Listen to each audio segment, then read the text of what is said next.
It's the McShay Show, presented by FanDuel. The NFL Draft is right around the corner, and FanDuel is the best place to get in on all the action. The app is safe, secure, and easy to use. FanDuel always has exclusive offers. When you win, you'll get paid instantly. And FanDuel has a lot of ways to bet the draft, with loads more coming between now and the first pick. So download the FanDuel Sportsbook app today and make every moment more during the NFL Draft. The Ringer is committed to responsible gaming. Please visit rg-help.com to learn more about resources and helplines available. And listen to the end of this episode for additional details. Must be 21 and older and present in select states. Gambling problem? Call 1-800-GAMBLER or visit rg-help.com.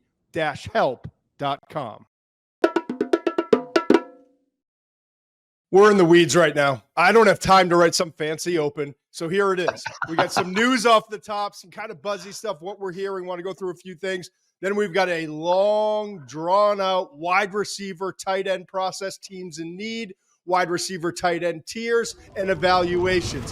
31 days until the NFL Draft. Mensch, you good? I'm good, man. All right, play some music. Calm me down a little bit, Tuck.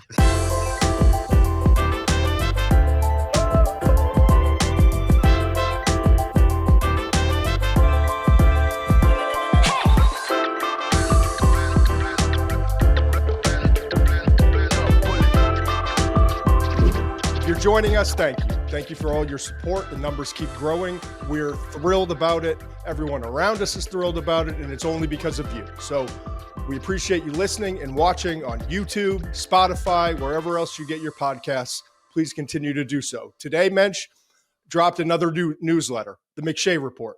Okay? $4 to get through this draft. I've got a buzz column coming up on Thursday with all the quarterback evaluations. We've got a show to support that. We're going to get into a lot of buzz, newsy stuff. It's $4 to get through this draft, $36 to get through this draft, and all of next year's draft. Double down, folks. Just Google the McShay Report, and you can find it all there. We don't have time for all this housekeeping. Mensch, very quickly, tell the people how they can continue to support us. Hit the follow button on Spotify. Hit the subscribe button on the YouTube channel. He's at McShay13. I'm at You Good Mensch. That's MUENCH. Again, please consider subscribing to the McShay Report. Some good stuff in there. That's the quick hit for today. I appreciate it. Okay. So we've got a lot of wide receivers. It's not the greatest class in the world, but there's a lot of value to be had. We've got a great tight end class by all accounts, and I would agree with that. We want to get to a lot of different players. We want to give everyone their love and really, honestly, just unload the fact that we've been watching days worth, probably weeks worth of tape if you go back to last May in terms of the preparation for Steve and I. So we want to give that the full respect it deserves today. But I really quickly want to just jump into a few topics. Again, Thursday's show, come back here. We're going to get into a lot more in depth, a lot of what we're hearing, some interesting information. But I just want to touch on a few things quickly, right? Today, the Miami Pro Day, not just Cam Ward's Pro Day, it's Miami's Pro Day. Interested to see Cam Ward. Honest to goodness, is he healthy? Does he look happy? Things good? Anything different? Anything he's working on? But at the end of the day, as long as he's out there, his arm is live and everything looks like it's looked on tape, especially this past year at Miami, nothing's going to change. He's the most coveted player in this draft. Very likely to go number 1 overall. Very likely to be the Tennessee Titans. I do find it interesting, though. I just wanted to touch on this for however long you want, but not very long. I don't know. And the pro days, we're taping on Monday. The show's coming out Monday night. We thought about pushing it back to watch the pro day, but honest to God, I've been to so many of these things for the last 100 years, dating back to Jamarcus Russell was my first one. One of the biggest mistakes I ever made was being at that pro day and talking to some people around him and thinking that he was chill and poised and Joe Flacco type poise and things didn't bother him, when in fact he was just lazy. And he was sitting down to do interviews and I should have seen the red flags. And had it been 10 years later, I would have, but I was a pup. But my point is I've been to a lot of them. And while they're fun to cover and it's great to be there in person to see the live arm, if you haven't seen him live in person, and it's great to be there to talk to all the other decision makers and people around the league who are there, it doesn't affect his draft stock. Very like Teddy Bridgewater that scared some people with the glove on, glove off. What's going on with him? Like there's been a couple over the years. Today's Cam Ward is not going to be one. But I do want to mention this about the Miami Pro Day. In addition to the fact that it's not just Cam Ward, like we're going to get to see Elijah Arroyo, the tight end, and we'll cover him in a little bit, run his 40-yard dash. We'll see Restrepo. We'll see there's a lot of players there. Mm-hmm. But I found it interesting. It just got me thinking. It's my crazy brain this time of year. Why are the Giants there with Joe Shane and Brian Dable and like the highest level contingency that they can be there with if they know they don't control that pick at number 3? Due diligence. You got to do your due diligence. Yeah, and you can say, well, Arroyo in the second round, but yeah, you're not sending Shane and Dable. And yes, you have to do your due diligence should Tennessee complete its process, which it's close to completing. People are expecting like early April, right? First week of April, maybe they're done with their process. They've decided he's either our guy or let's take some phone calls. I just kind of wonder though, right? Is it like the crazy girlfriend, the ex-girlfriend, who you just broke up, found out that you're going to be at this restaurant or this bar, and he's not picking up my calls. He's not returning my texts. He's not responding to my DMs. And maybe if we're there in person, maybe he'll talk to me. Maybe I can corner him. Maybe I can corner him in the bar, a couple drinks in, and you know, jeez, man. I don't know. And Brian and Joe, I'm not calling you the crazy girlfriend. I'm just saying I have like this vision in my head of there's not really some communication. Maybe we get down there and we're friends and we've known each other in league circles, and maybe it's an opportunity to talk. Maybe they just want to go to Miami in March, man. I know I would. Not a bad call either. Due diligence. That's what they're doing. They're just making sure they're dotting their I's, crossing their T's, and maybe they're still trying to get a deal done. And maybe they're hoping it's. I mean, I do wonder if because you always hear these stories in like May, right? The week after the draft, May. Sometimes some things leak.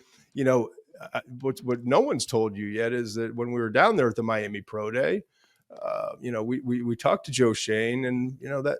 At that point, we started talking parameter. You know, I don't know. Just dinner with so and so. It's such and such place. Yeah, right. I always wonder what's going on behind the scenes. So, Jaylen Walker. I'm just going to rip through a few things. Buzzy here, just interesting. Okay. But Jaylen Walker, reports about him having really extensive meetings with the Tennessee Titans. They're picking up one. It's very likely going to be Cam Ward, is what we're all saying, right? He's coming off that injury, the quad injury, rehabbing, recovering, trying to get ready to have his own, pro day in April. He's not going to work out in Georgia's pro day. He's going to work out in April, apparently. Excuse me. So again, my mind goes to two places. And if you can drive yourself crazy reading the tea leaves. I'm not one of those guys like the 30 visits and he was there and they were meeting. But when you hear the Titans were meeting extensively with Jaylen Walker, again, everyone's going through their process. Everyone's doing their due diligence. And this is part of it. And I saw someone say, well, what if he falls because of the injury? They could be looking in round 2, or maybe they trade up into late round 1 to get Walker. That's not happening. Yeah, I do find it interesting on in the same 48-hour span that there's a report of this long meeting that they had with Jaylen Walker, that the Giants are in town, trying to maybe have continued dialogue and do their due diligence. I love it, because if it's a trade with the Giants, they're drafting. And they're moving back, and they've decided to punt on quarterback this year, or maybe to take one in round 2. You're drafting Travis Hunter or Abdul Carter at 3, right? But if it's further back, if it's the Jets at 7, knew it. I knew that's where you're going. 6, the Saints at 9, Jaylen Walker's in play. I don't know. You can't do that to Jets fans, man. That's just unfair. No, I'm not. I'm just saying these. Here's the thing. I like to read a report and then put the 25 years of experience that we have into play and try to explain, well, why would that be? This show should be the why, not the report. And we're never going to be we reported, we told. I've had so many reports in first hit. Like I knew when a certain superstar quarterback was going to sign within hours, and I let a certain place know that I was working for. And like I will always pass that information. I don't want that lane. I don't want that life. Okay. No, you do not. I wouldn't mind that money, but I don't want that life. But what I like to do with this information is to spin it forward and try to talk about what that could mean.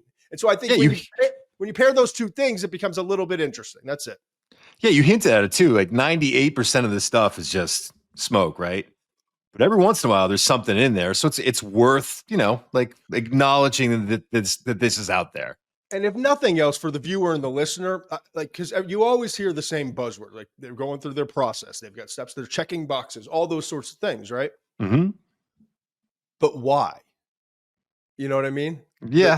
The why is because we actually haven't decided yet definitively. It's not over. And until we've organizationally decided that Cam Ward is our guy, we have to continue our process as if trading out is an option. Right. And that's what this is. That's all this is. And it will very, very, very likely amount to nothing.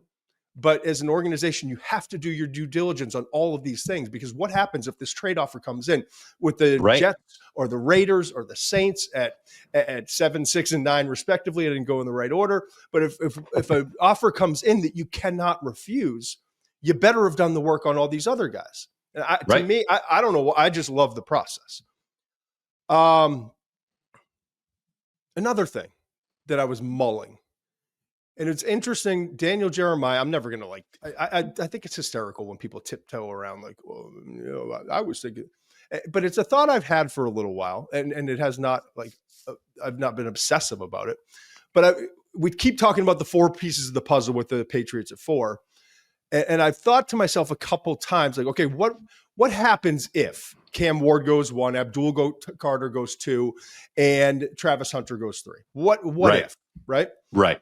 And we all have pointed to, well, now, like, that's kind of doomsday for the Patriots, assuming that a team doesn't want to trade up to 4 to go get Shedeur Sanders. And then we all kind of flip to, well, Jalen Walker would make a lot of sense if they have him that high on their board, a versatile defensive chess piece for Mike Vrabel, but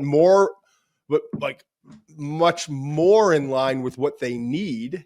And a player who's been rising is Armand Membu, the offensive tackle from Missouri. But then I read the Elliott Wolf clip, and everyone says it this time of year, again, for what it's worth. But I truly believe that they're one of the bunch of teams. A lot of teams did a good job in free agency, addressed a lot of needs, put themselves in position with their first few picks, with all of their picks. But when you're looking at premier picks and guys that you believe should be starters for you, to take the best BPA, best player available, right? Right. And Wolf came out and said that in his press conference with the Patriots, or wherever it was. It might have been some fan thing, wherever it was, he came out and said that. And find me a general manager who's not going to say that at this point in time, unless they're answering questions only about quarterbacks. But they're not, outside of offensive tackle, and there's no other wide receiver, they're not completely wrong in that thinking, right? And if you don't believe Membu or Will Campbell is worth the 4th overall pick, and I think there's a good percentage of people inside the league that would agree with that. They're really good players, like their potential, but maybe it's a little bit of a reach. And everyone you talk to in the league, everyone. Now, a lot of people will say, I wouldn't take a running back that high, but everyone you talk to in the league has an elite grade on Ashton Ginty. And then I was watching, I had McAfee on in the background. He cracks me up. In the background, I'm running around doing a couple things today. And our good friend, DJ, Daniel Jeremiah, comes on, and he mentioned maybe Ashton Ginty. And I was like, man, I've been thinking that. Why did he beat me to that? Like, I had thought that a couple of times when I was looking at the pieces to the puzzle, but I'm like, it's not. They need a running back. Like Ramondre Stevens is not the long-term answer. Like they need an upgrade at that position, but this is a very deep running back class. They've got a much bigger needed offensive tackle. They could have Abdul Carter or Travis Hunter fall to them. They need a wide receiver. So like, but in your scenario, Hunter and Carter are gone, and you have a significantly higher grade on for Genty than you do for Membu or for Jaylen Walker. Just interesting because I've thought it, and then I heard him say that, and then I heard Elliott Wolf. The order was I had thought it a couple times when we were having these Patriot talks, and then Elliott Wolf. I read that I saw that clip on social media, and then I am watching just a few hours ago watching McAfee and Jeremiah mentioned that. Just like it's pretty common sense. Like neither Jeremiah nor I is a genius. I would say that with him sitting here, and he would say the same thing about us if we were talking together. but like we've been around this long enough to know like it's not out of the realm. No, I will say by next week you're going to have Genty going to Cleveland. He just keeps moving up. Okay, good addition to this conversation. I don't know. I'm just trying to make sure. Here's what I'm trying to do. It's not crazy. 31 days out of the draft, I do feel like we get in ruts where it's like, okay, well, New England's there, and if it's Hunter or Carter, it's either Hunter or Carter, but if not, it's got to be the offensive tackle. So let's put Membu there. And I think you start to see that in all the mock drafts and you know what I mean? But organizations don't always, more often than not, see it a little differently. So I'm always trying to like make sure that we're not ignoring. We don't have any blind spots. That's all I'm doing here. Just think about it. Consider it as we get closer, 25 days, 20 days. Consider this. Don't rule it out as a possibility. Final thing, Jets. I've mentioned it before. I'll continue to mention it because I know it to be true. Thrilled to have Justin Fields. He's going to be the starter. Let's move forward with him. But it's not a contract that absolutely, locks them. This is not Deshaun Watson. It's a 2-year deal, right? I think it's a 2-year deal. Yes. Yeah. I believe so. I have to double check, and maybe Tucker can double check while we're talking about it. But there's again, not breaking news here. There's been reports that the Jets aren't by bringing in Fields. They've certainly alleviated the necessity to take a quarterback. They certainly, though, they'll continue to evaluate. 2-year deal confirmed by Dan. Thanks, Dan Comer. And so you're in a position as the Jets to, okay, let's finish our process. Let's go through the process. There's some love in that building for Jackson Dart. Interesting. Where the Ole Miss quarterback is kind of creeping up in terms of the media conversation as people inside the media who are in the know and have good contacts are talking to people in the league. It's the same thing every year. We didn't think everyone in the league, except Denver, and everyone in the media, except a handful, I'm sure, viewed Bo Nix as a second-round prospect. I did too. Hands up. Yeah. And after his rookie year, I undervalued him. Perfect spot. You can argue, well, if you went somewhere else, all that stuff. He absolutely played up to number 12, and you could argue maybe he could have gone higher. But I would argue that it wouldn't have worked as well somewhere else. My point is this. We know Cam Ward's going to go number 1 with almost certainty. We feel strongly that Shedeur Sanders could go 2 or 3. And he could have a little slide if he doesn't go those 2 spots, because I don't think other teams are quite as high as maybe the perception is. And there's been reports about a lot of other teams have early second round grades on it. And I can confirm that the other teams I've spoken to do. But everyone now is like, well, who's the third quarterback? We see it every year. They get pushed up, except the Kenny Pickett year. They get pushed up. Right. And Jackson Dart, I have a grade that equates to like late first, early second. And so I absolutely think he could. And Tyler Shuck the same thing, but I don't get the sense in the league.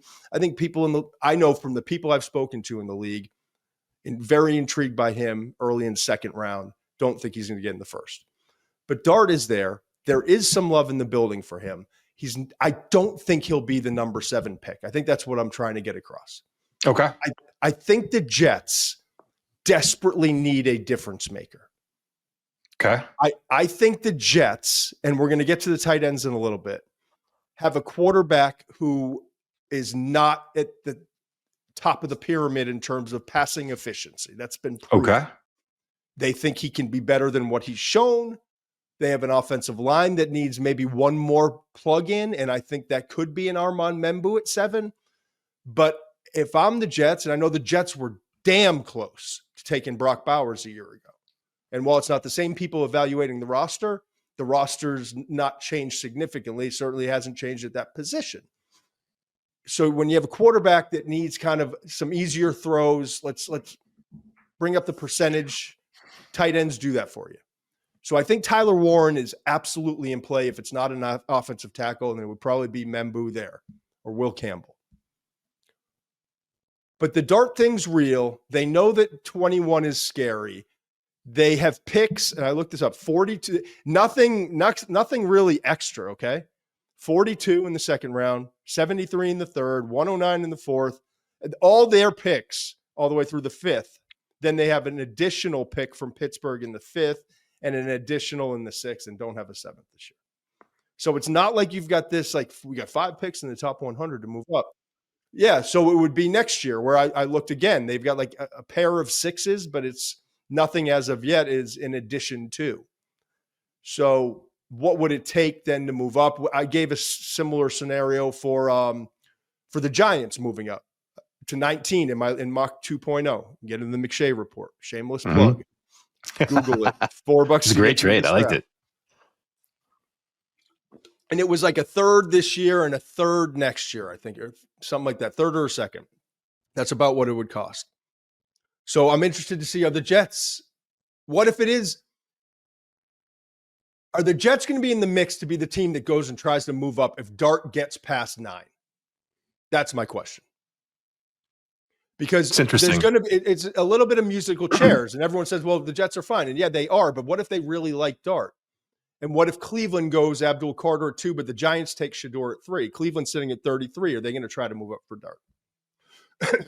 That's a lot to give up for a player. Are the Jets another team that then could be in competition? And then how high do you have to get? It's a game of chicken. I don't know. I just wanted to throw all that out there.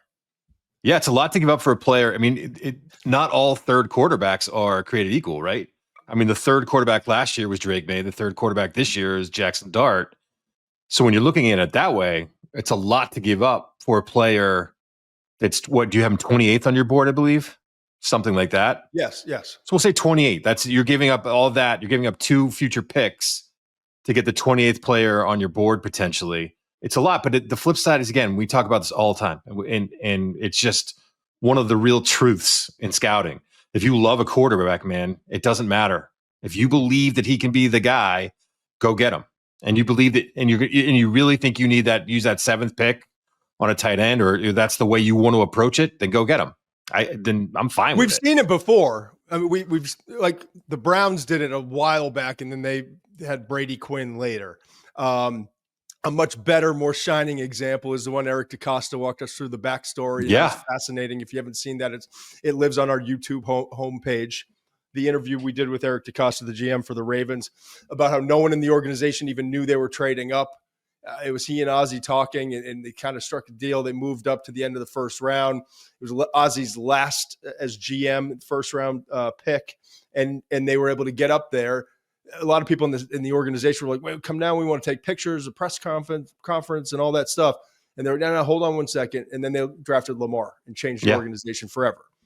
So I'm curious to see, and it won't be that late, I don't think, in the first round. But if Dart gets past 9, where's that move up going to be? And will it be to a team that really likes Dart, but says we got to get our Tyler Warren first. We've got to get our Abdul Carter, if you're the Browns, first. Mm-hmm. And then let's come up and go get our guy that we've targeted. All right. I went too long on all of it, but it's all fascinating. And I just like, this is the time of year that you can't read enough, can't talk, more importantly, can't talk to enough people about what they're hearing in the conversations they're having. And Thursday, we'll get into a lot more of it, I promise. But here we are, wide receivers and tight ends. We're already 25 minutes in. Let's go. Wide receivers. I want to look very quickly, okay? Teams in need, because when we talk about this, we've got an audience from all 32 markets, and I think it's important. Like, where is my team potentially going to be drafting a wide receiver in the first couple of rounds if they do? And I made a quick list here. New England at 4, only if it's Travis Hunter, okay? Mm-hmm. They pick again at 38. So if they go offensive tackle there, maybe they can get a weapon at 38. And we'll go through all these receivers. We'll break them down into tiers in just a minute. We'll let you know who the first round guys are, second round guys. I'll tell you where they're going to go. And then I'll tell you where I think they should go. And then Mensch will get pissy and you know, pick apart everything. You've already got me in a mood. I know I do. Good. It was a top 100 you did. It's not me yet, but take it out on me. That's fine. New England at 4 could be the first wide receiver, and that's a wide receiver corner. But for them, it's a wide receiver first, corner second. Okay. That's why I find it interesting. 38 is their second pick. Carolina at 8 needs a wide receiver. Huge mistake if they do it there. I don't think Dan Morgan's going to do that. The GM, defensive guy, understands the importance. Take your pass rusher there, whether it's one of the Georgia guys, maybe. Jaylen Walker, Mykel Williams. New Orleans at 9. We've heard some rumblings of quarterback there. Jackson Dart, your boy Kuiper's mock draft. Still haven't called Kuiper. When should we Let's get Kuiper on either this Thursday or next week. Remind me of that. I always forget. Okay. Tucker, Dan, Connor, Eduardo, Mark, all of you, remind me. Call Kite. But New Orleans at 9 needs a wide receiver. I'll get to where everyone picks, all those guys pick in the second round because it's interesting. I see a run coming in early in round 2. Dallas, to me, the first true wide receiver. If we're calling Hunter a two-way player, and for a couple of those teams drafting in the top 4, it would be corner and then moonlighting at wide receiver.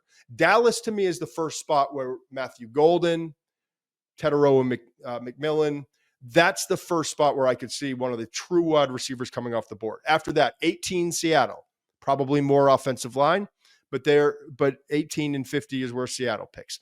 Denver at 20. Could be a running back there, could be a couple of different positions, could be defense because Sean Payton believes, and you look at the history, he either goes big on offense or goes home and just trusts his scheme to get his cats open. Then Green Bay never drafts a receiver in the first round, right?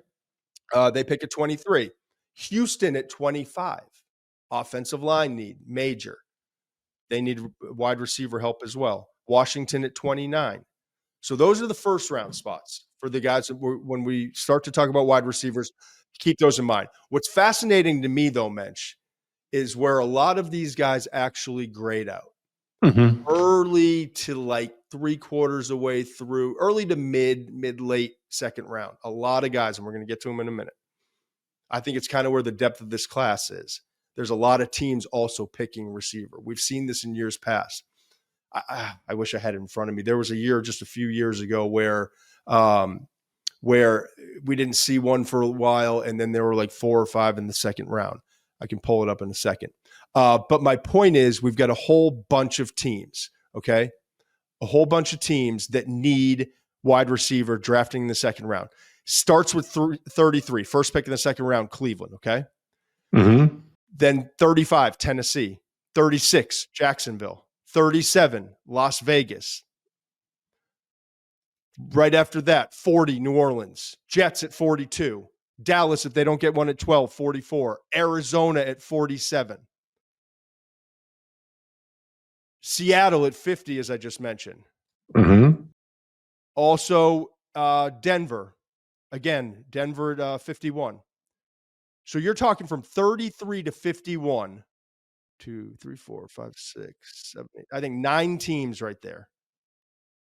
9 teams that need a wide receiver. 2019 was what I was talking about. Marquise Brown, N'Keal Harry. Right. Go picks 25 and 32. And then we had this run in the second. The second round receivers are awesome. Debo, A.J. Brown, Mecole Hardman, J.J. Arcega-Whiteside, Paris Campbell, Danny Isabella, Dike Metcalf. Yeah. All in the second round. And then for two of the first three picks in the third round were Deontay Johnson and Jalen Hurd. So is McLaurin in that draft? Yes. Third round, pick 12 and third round, 76 overall. Wow. So what I say, 2019 was that class. So I could see this being a little bit more like 2019. And I see a lot of good receivers in the second and third round. And I see them differently. I want to say it right now. And Dan and Eduardo, you're back there. Tucker, clip it. This is going to be my best scouting of wide receivers I've ever done. Here we go. Ever. At least you're humble about it. I'm humble about it. Mark it down. Get the show code. Save the clip. Whatever you got to do. This is going to be my best year. I know where these guys are going to come off the board.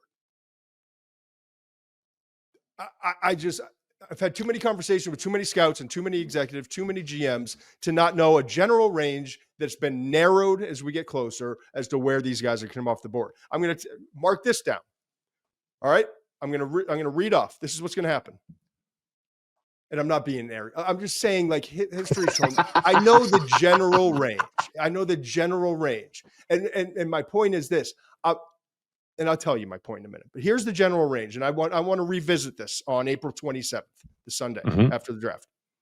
Here are your 13 guys that are very likely to go in the first three rounds. Okay. And they're going to be damn close to in this order and more importantly, in this range. Might not necessarily be this order, but it's going to be this range. Travis Hunter is going to be first as a wide receiver corner. Tet McMillan and Golden are going to be the next two off the board. Agreed. Either order.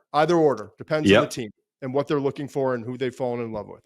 Those are all going to be, they're surefire. Here you see, if you're watching on YouTube or Spotify, top 12 wide receivers. I'm going to give you 13 right now that are very, very, very likely to go in the first three rounds. Luther Burden III from Missouri and Emeka Ibuka. Maybe in that order, maybe flip-flop, probably flip-flopped. But they're going to go late first. One or two could fall. I don't think both, but I think one could slide, but they're definitively top 40 picks. Okay.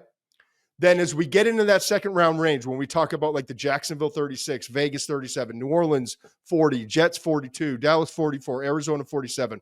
Here are the guys we're talking about that will wind up coming off the board in that range. Isaiah Bond, Texas wide receiver, burner. Jaden Higgins, big, tall, physical, route running, son of a gun from Iowa State. And Savion Williams, who we'll get to in a little bit. My goodness, it's a roller coaster watching his tape. It's like a funhouse field trip. But they're going to go in the second round. Besh, TCU, also TCU, teammates of Savion Williams, MVP of the Senior Bowl. Jack Besh will very likely go in the second round. Worst case, first few picks in the third, like we saw a couple of those guys I just mentioned. Third round, Jalen Royals,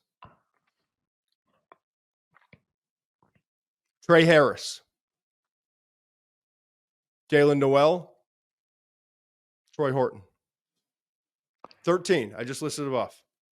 Hunter, Tet, Golden, locks in the first. Burden, Ibuka, probably first or top 40 picks. Bond, Higgins, Savion, rounds 2. Besh, very likely with them. Could be early third. Royals, Harris, Noel, Horton, third. Okay? I don't see it that way this year. That's not how I have them at all. And okay. You always get chippy with me. Like, yep. Well, you're trying to get your top 100 right now. Yeah, I don't care. It's going to be a weird year, top 100 wise. Well, you're just nervous that I'm going to smash you with it. No, I know you are.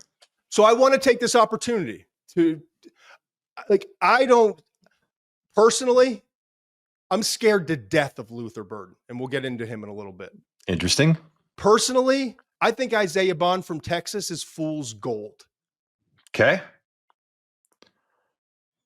I'm not as high on Tet McMillan as a lot of people are. Okay. I know you've that's been your take from the beginning.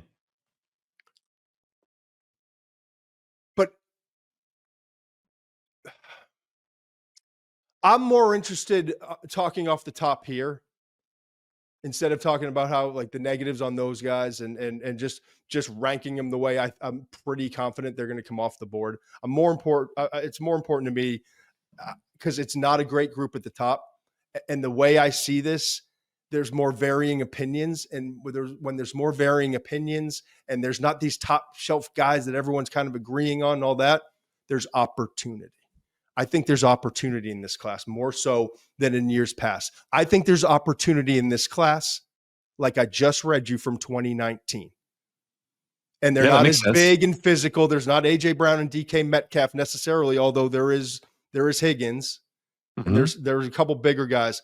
But I think there's some smaller, average size to smaller receivers, whether they're slot, outside, or have inside, outside versatility. And I'm going to give you 3 right now, okay? 3 smaller receivers that I really, really like in this class. And there was a whole clip that Eduardo clipped off for us. You got a thing for slot receivers or whatever your phrasing was, right? Mm-hmm. And I kind of do in this class because I know what I'm getting. It's a good class for that kind of receiver. It's a really good class. It's a really good class for this kind of receiver. But I want to remind you of some things, okay? 4 of the top 5 guys in receptions in the NFL last year were either slot receivers and or guys who are average to smaller. They weren't like the 6'2", 6'3", big physical, you know? Mm-hmm. Amon-Ra St. Brown. Yeah. Malik Neighbors. Obviously, he's in a different category. I understand. But not like this big physical imposing guy. Not Marvin Harrison Jr. Nope. I'm okay with that, by the way. He played on the outside in college. That's my what I'm interested in is who played inside and who played outside. But by the way, Justin Jefferson played almost exclusively inside in college. And JSN did too. Smith and Jigba did too. So there is some precedent for what you're talking about. And CeeDee Lamb, slot receiver. Yeah, that's right. Garrett Wilson. Those are 4 of the top 5 receivers in receptions last year, okay? Then you go beyond that. JSN, Wan'Dale Robinson, Jerry Jeudy, Ladd McConkey, Shakir, Zay, Downs. All those guys. Not the biggest dudes. No. A bunch of them played slot or in and out. All had 72-plus receptions last year. So when I get going on these small receivers, like, yeah, McShay, but he's a slot receiver. But most of them that I'm talking about are built. They're built. Like Restrepo's 5'9" and 5'9" and a quarter or whatever he is, 5'9" and change from Miami. But he's built like the lower body. Yeah. And these are the 3 guys that I've just got finished. I've finished up and I went through one after another. I'm going to do it for every position. Go back and rewatch, stack them. 3 guys that I think are going to get drafted later than they should get drafted and are going to be very productive in the NFL. And I think they're going to contribute at least a decent amount first off right off the bat. Okay. Jaylen Noel. I want to start there. Jaylen Noel.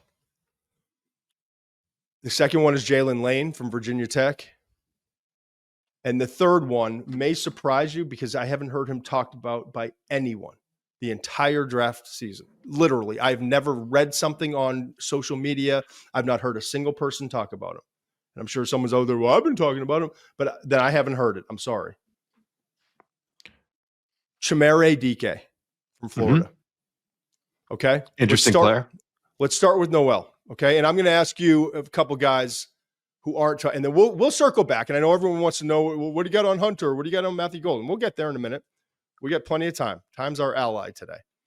But I want to go to Jaylen Noel from Iowa State. And I've done some social media stuff on him, put up some clips on him and stuff that I like. And we've talked about it a little bit here. But Noel, in arguably the best tandem in terms of complementing one another in all of college football last year, he was the other guy to Jaden Higgins. and I've got them ranked very similarly. Noel's going to probably go in the 3rd round, and I think that's a freaking travesty. Okay. But good. Let him drop. Money's not all that different. Let him drop. Come in with a chip. What'd that do for Amon-Ra? Yeah. You know? Yeah. And Dike and AJ Brown and like a boatload of these dudes. Let him drop. He's an undersized slot, 5'10 and a quarter, 194 pounds, short arms, small hands, 8 3/4. Had some drops, 9 drops the last 2 years. That honestly, the drops with the small hands, they weren't like, here's the thing with the drops. There were a couple where it's like, they were like not great drops. They were they weren't good. Muff had some, I think 4 or 5 muff punts over the course of his career. And so it's not impeccable, but what I do see is like such a high volume of targets to this guy that there were going to be, and still at the 5.7 drop percentage. And you go back and look, and of the 9, there are a few that aren't that bad. Like they're debatable and or understandable stuff that doesn't right. Not all drops NFL. Are the same, by the way. Correct. They're not all created equally. But I will say small catch radius and isn't as crisp and clean in that department as you would like. But I do think he makes some tough catches. He makes catches that with someone his frame and his catching radius has no business making. Thank you. So it kind of, in my opinion, it doesn't erase it, but it kind of offsets it a little bit. Here's what I love. Okay. With all these guys, I want to tell you what I like, what stands out. Why, Todd, do you think he's going to work in the league? And if you're listening and all of a sudden come Friday in the draft, he gets selected, and if he falls to round 3, like I'm hearing, you'll know who he is. Okay. I want to start with this. You think slot receiver, undersized, probably like a 4.48 guy. You know, most of these guys aren't burners either. He ran a 4.39. Listen to this, Mensch. And it's not like it was all about his tape. All this workout stuff was just confirmation. Mm-hmm. But his combine workout was flat out sensational. 11.2 broad jump, best. 41.5-inch vertical, second best. 4.17 short shuttle, top 5. 6.82 3-cone, top 5. 4.39 as a sub 4 and was tied for 9th. Okay. 4-year player, 3-year starter, 202 catches, nearly 2,600 receiving yards. Average just about 13 yards per catch as a slot receiver, can get downfield, 18 touchdowns. What's different with him than a lot of these other guys? He's equal parts explosive. Like when you watch him get off that line of scrimmage, he's shot out of there. Mm-hmm. The suddenness, the savvy, but it's the suddenness and the savvy. It's equal parts. Okay. Yep. The way he leverages his routes, how sudden he is. He has a plan. He knows exactly how he's going to set you up. He works guys over, breaking ankles. Like I absolutely love the way he runs routes. He's tough over the middle, no issues with it. Play speed's as good as that time speed. 20.8 miles per hour at the Senior Bowl was 6th fastest among all the players and 2nd fastest of the wide receivers down in Mobile, Alabama. No fear in the middle, as I said. Not very effective, but gives a lot of effort as a blocker. I know one's a slot, and I know Ladd played outside, but when I watch the tape, I see the same shit, Mensch. I see the same stuff with Ladd. It's this explosiveness from not the biggest body and the ability to set guys up, know how to get in and out, and they just uncover. They just uncover over and over again. I love this guy. I would, honest to goodness, if you told me someone took him at 31, 32, I'd be like, okay, yeah, I get no problem. I get it. I mean, it's funny with guys who run that fast, sometimes their routes get really chaotic because they just don't know how to gear down. Everything's so fast and chaotic. But with him, he knows how to tempo it. He knows how to make the most of his speed and his burst. And you see it the way he gets out of breaks. He's a great route runner. Great route runner. All right, Jaylen Lane, Virginia Tech. Yep. And I'm going to give you your due in a second here, but I just want to rip through these three. Began his career MTSU, Middle Tennessee State. Got better and better there. Accomplished return man in 2021. Ranked 2nd nationally in punt return average, 15.5. Okay. 26 nationally in combined kick return yards, 580. Transfers to Virginia Tech in 2023. Numbers are not breathtaking. And honestly, I think it's part of the reason why I just didn't I didn't prepare for him during the process. There were so many other guys who were watching. It took until about the Senior Bowl to realize, oh, this cat's got something, right? Mm-hmm. 79 catches, 1,000 yards, 8 touchdowns, but that's over 2 years. But think about the quarterback situation. Right. Led the team in receiving last year. So it was right. What it was. Talked about the numbers backing up the tape. You ready? Go. He's undersized, but just like all three of these guys that I'm going to mention, tightly packed, shorter frame, but built and like can get through contact. Unusually long arms, almost 32-inch arms for a shorter receiver. He's 5'9" and 3/4. I don't think I mentioned that. 191 pounds. So he's a little shorter even than Jaylen Noel. But in the past decade at the combine, write this down or listen to it, absorb it. In the past decade of the combine, no wide receiver has ever posted a better trio of results in these critically important areas. 40, ran a 4.34.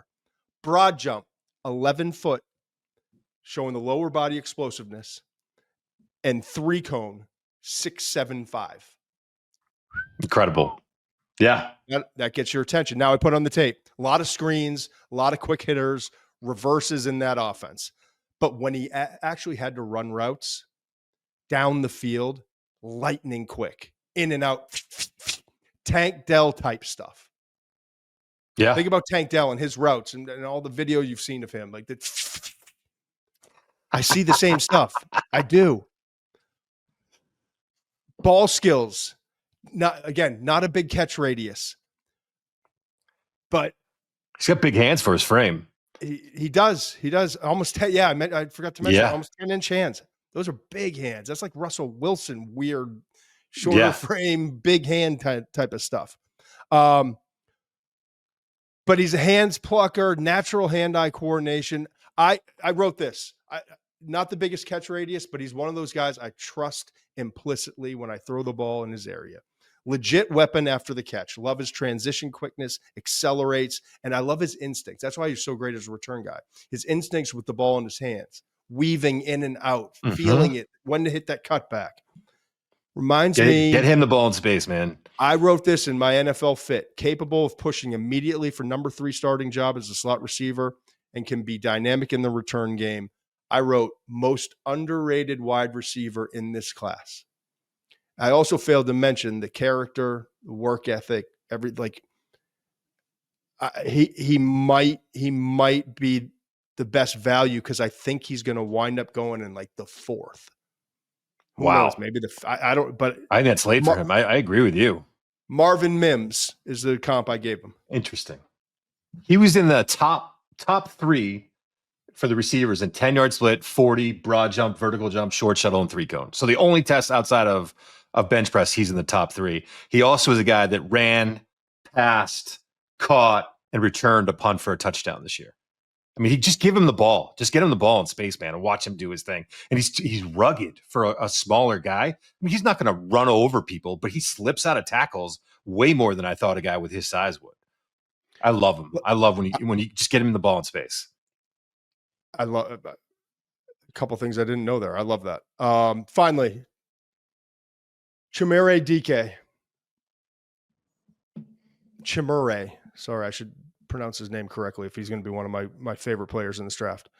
Played 4 seasons in Wisconsin, transferred to Florida. He's a little bit bigger. He's 6'1.5", okay? 196 pounds, long arms, 32 and an 1/8.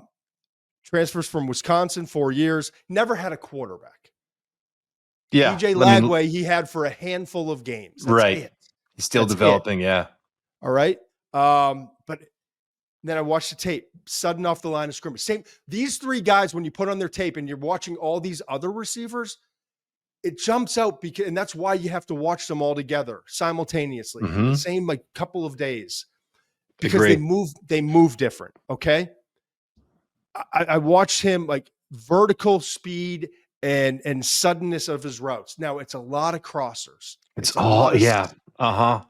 right? It scared me. I think we're going to agree on what you say, though. It's a lot of his production is him just running away from guys downfield on crossers. But go ahead. But in the few times I saw him get in and out of breaks and those sorts of things, I'm like, he can. Yep. He Yep. can. So that's He's intriguing. got some juice as a route runner. He just doesn't do it very often in that offense. So the suddenness, the separation, the potential to develop as a route runner is intriguing to me. Again, we're talking about like maybe 5th round with Dike because I'm hearing nothing. Maybe 4th because he ran the 4.34. The ball skills are a little bit inconsistent. I'll give that. Yep. Very good on contested opportunities on tape, though. Ability to adjust behind him, all that, but just 35 percentile in drop rate. Part of it's the quarterback, part of it's, but I can't excuse it. I'm not going to sit here and turn a blind eye to it. But he's a burner. He's good after the catch, and he can get down the field. I should strike that. Not a lot of wiggle. He's more of like the cut and then straight line guy after the catch. He's not going to create and break ankles. Right. But he makes that sharp cut and almost always makes the first defender miss. Okay. I also love this 4.34 burners. You don't find many who are blocking their ass off against a linebacker on the second level. Yeah. And I saw it like 3 or 4 different times on tape. And I saw it consistently, whether it's a DB, whatever it was. He plays the game with energy, urgency. I think there's something there with him that's uncovered. And I also then I look at the combine workout, just like with all 3 of these guys. And you'd think with the combine numbers they'd be skyrocketing up and people would be talking about it, but it's not the conversations I'm having with people in the league. But the combine workout, he ran a 4.34, is tied for the 3rd fastest. Third fastest of all the wide receivers. 1.51 split, that initial burst off the line, tied for 5th. 6.82 3-cone, tied for 5th. 38.5-inch vertical, tied for 7th. 10.8 broad, tied for 7th. I said Darius Slayton. Interesting. I like that. I like that one. You got all the comps. I didn't come up with the comps today, but I like that one. That's a good one. Who do you got? Give me a couple guys who you think are undervalued, and then we'll get to the top of the board. We'll go over it again. I just think the disrespect for Trey Harris is real at this point. I just think that he's a guy that can win on the outside. Ran in the 4.5s. I don't care. I know he's a little bit banged up last year too. He's a guy, and the other guy I'm going to talk about the same, very similarly. But Trey Harris is a guy that after the catch is a pain in the ass to tackle. He is tough. He's strong. I think he plays faster than he ran. When you watch the tape, he's got some real juice after the catch. I think Trey Harris I think we'll see where he goes. I mean, you've got the crystal ball, so you'll tell me what pick. I already told you, third round. I know. I think he should go a lot earlier than that. And I don't mean, I know I come off as an ass. I'm just busting your chops, man. And I think you know me well enough. I'm personally doing that to make the point, like, if at this point in my career I didn't have a really good sense for where these guys were going, I should probably find a different career, right? Okay. Yeah. So through my experience and relationships and all that stuff, but the whole point in saying all that and trying to sound like a jackass is to say this year provides opportunity for evaluators, just like 2019 provided opportunity for evaluators to go find you a DK or an AJ Brown or, some of those really good guys in the second round or Terry McLaurin in the 3rd. Okay. Right. That's my point in this is that, just because they get drafted there doesn't mean that's how it's all going to work out. And we know that, but 2019 was a perfect example. And I think this year could be very similar. Yeah, I agree with you. I think there's a lot of value to find in that range. And it definitely sets up for a run there too. The other guy? No, but I want to back up what you're saying. He's a number.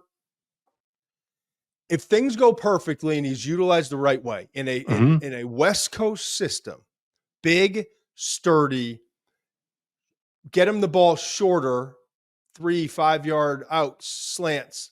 Think like the 49ers, the Jerry Rices, right? Yeah. And let him do the work. And it's not, here's the thing.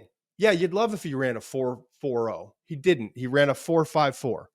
But at 6'2 and a third, 205 pounds, he's strong.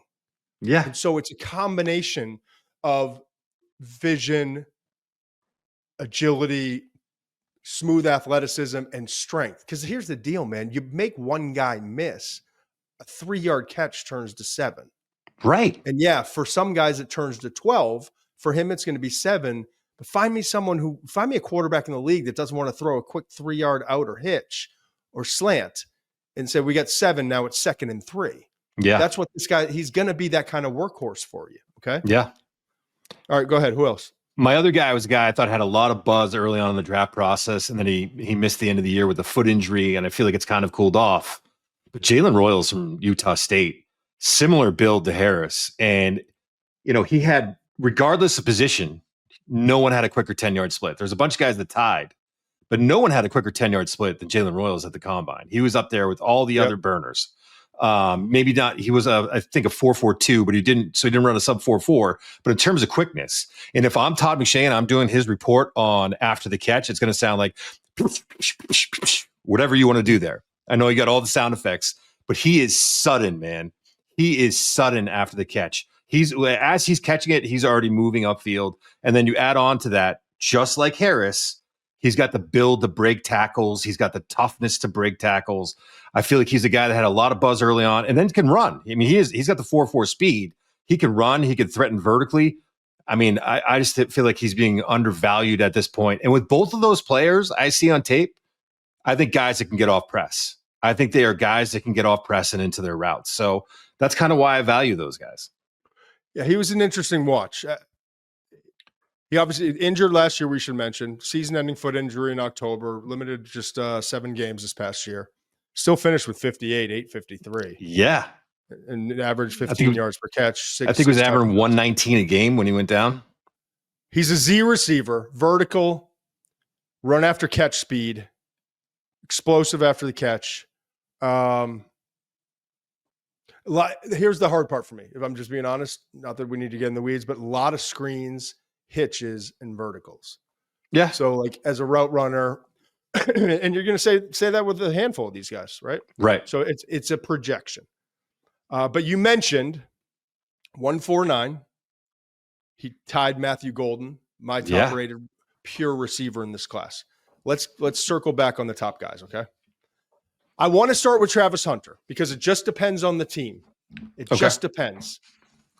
If New England drafts him, he's a wide receiver first. Cleveland drafts him, it's a combo deal. Giants draft him, it's a combo deal, I believe. Here's what jumped out to me.